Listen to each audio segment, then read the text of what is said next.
Саламатсыздар ма балалар? Саламатсыздар. Бүгінгі сабағымызды бастамас бұрын сыныпта кім жоқ? Кім жоқ сыныпта бүгін? Садыкова Ардана және де Еркебай. Жарайды, отыра ғой. Екі оқушы жоқ. Енді қазір біз бірінші ортаға шаттық шеңберіне шығайық. Мына жерде балалар біздің теңгелер тұр. Осы теңгелерді мына жерге қоям. Әрқайсымызға 1000 теңге, 5000 теңге, 10000 теңге. Осы теңгелерді алу арқылы біз топқа бөлінеміз. Келіңіздер ортаға. Араластырып қоям. Әрқайсынан алыңыздар да.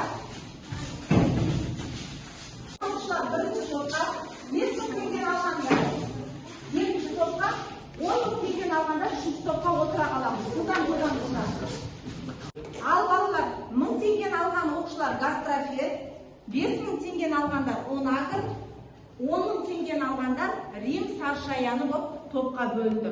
Көңіл күйіміз қалай? Тамаша, керемет. Сіздерге осы сабақта тек сәттілік тілеймін. Енді біз ары қарай сабағымызда өткен тақырыбымыз қандай еді балалар? Қандай біз өткен тақырып не өттік?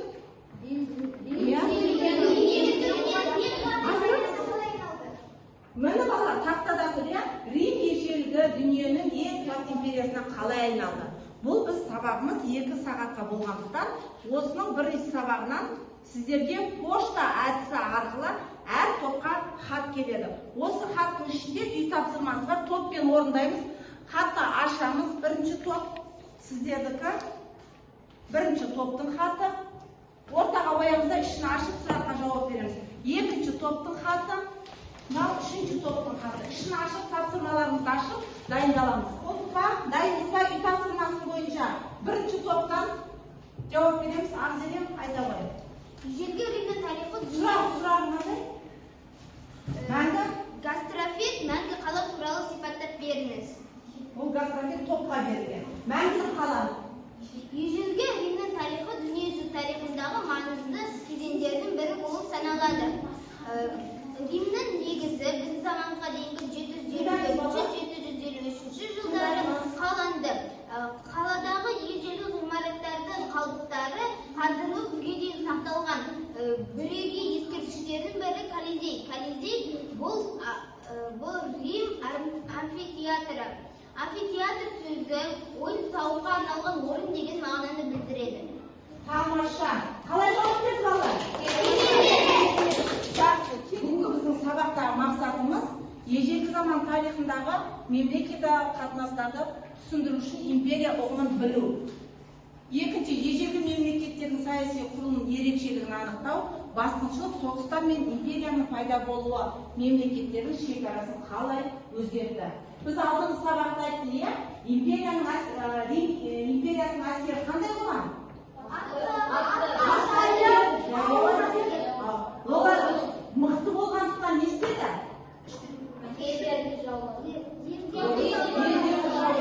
Сөйтіп неге айналды? Үлкен империя айналды.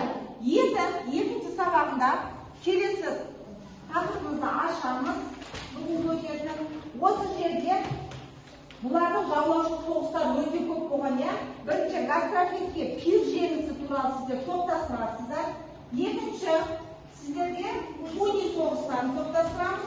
Үшінші Рим империясы қалай пайда болды топтастырамыз.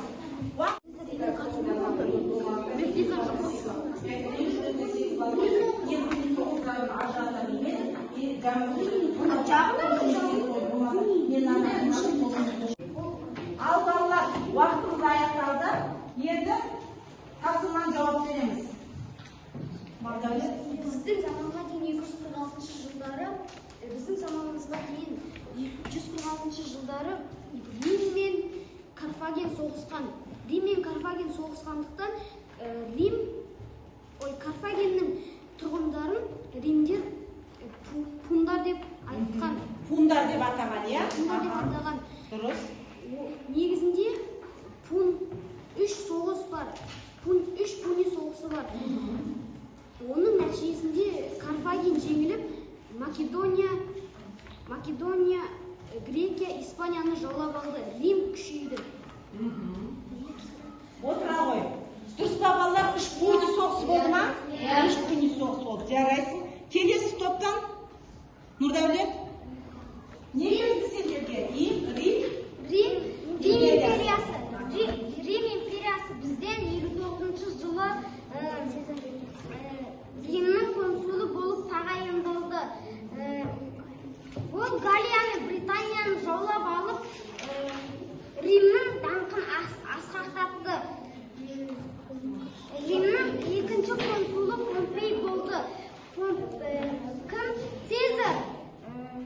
Цезарь Галияда болған кезде Помпей Римді жаулап алуға талпынды. Сол кезде Цезарь Рубик өзенімен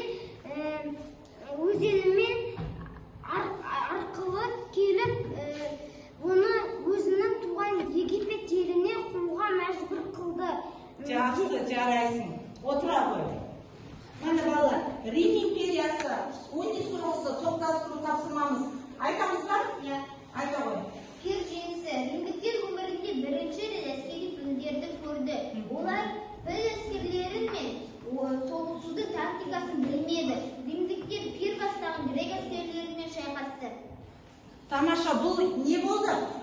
Римдіктерге ерекше өзгеріс болды. Өйткені олар бірінші рет не көрді? Пілдерді соғысқа жаңаға әскер ретінде пілдерді шығарғанын көріп отыр. Балалар, енді келесі тапсырмамыз біз Рим империясының ішіндегі ең ірі шайқастарды топтастырып шықтық. Енді бірінші топ, екінші топ, үшінші топ бір-бірімізге сұрақтар дайындаймыз. Тапсырма бойынша ұшақ ұшыру әдісі. Бірінші топ өз ұшақтарымызға сұрақтарымызды жазып, екінші топқа, екінші, үшінші топқа жібереміз. Дайынбыз ба? Ал екінші топқа жібереміз ұшағымызды. Қайта оқып сұрақты? Дауыстап оқимыз. Цезарьдан кейін кім билікке ие болды? Цезарьдан кейін кім билікке келді дейді? Октавий.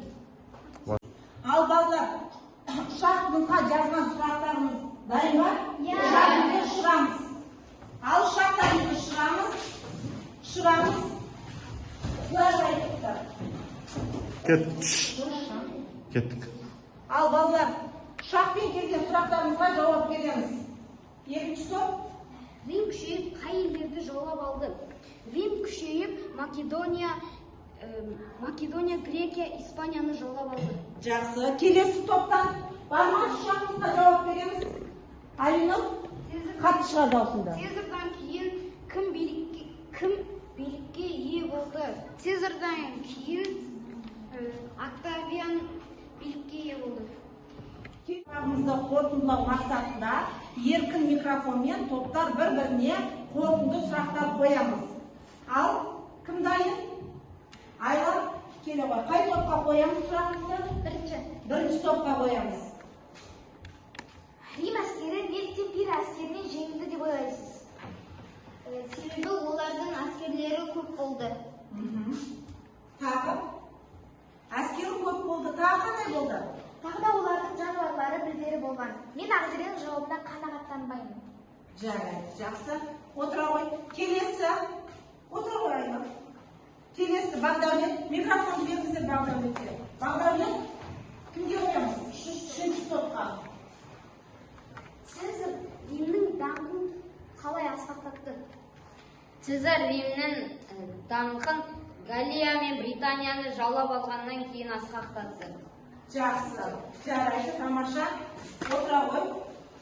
Ал енді балалар, бүгінгі сабағымызды қорытындылау үшін сіздерге алдарыңызда бағалау парақтары тұр. Көрдік қой, иә? Сабақ барысында сіздерге таратып берген сол бағалауға кім өзін қанша балмен бағалайды белгілеп береміз. Көтереміз.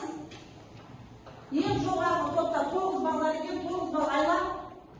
Не үшін 9 бал қойдыңыз?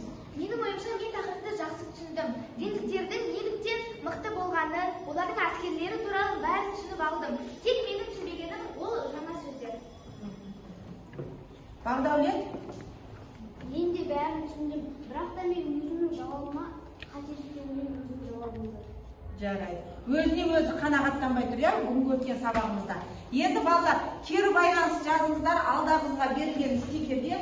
Бүгінгі сабақта не түсіндіңіз, не түсінбедіңіз, не ұнады, не ұнамады. Соны жазып, мына сиқырлы банкаға алып келіп саламыз. Қазына жазып болсаңыз, алып келіп банкаға салыңыз. Ал банкаға саламыз кері байланысты. Балалар, сіздерге үй тапсырмасы Рим империясының артықшылығы неде тақырыбына есте жазу. Біз оның әскерінің мықты болғанын айтып, иә? Соның ішінде қандай артықшылықтары бар тағы, осы тақырыпты оқып, есте жазып келеміз. Рахмет сіздерге, бүгінгі сабағымыз осымен аяқталды. Сау болыңыздар.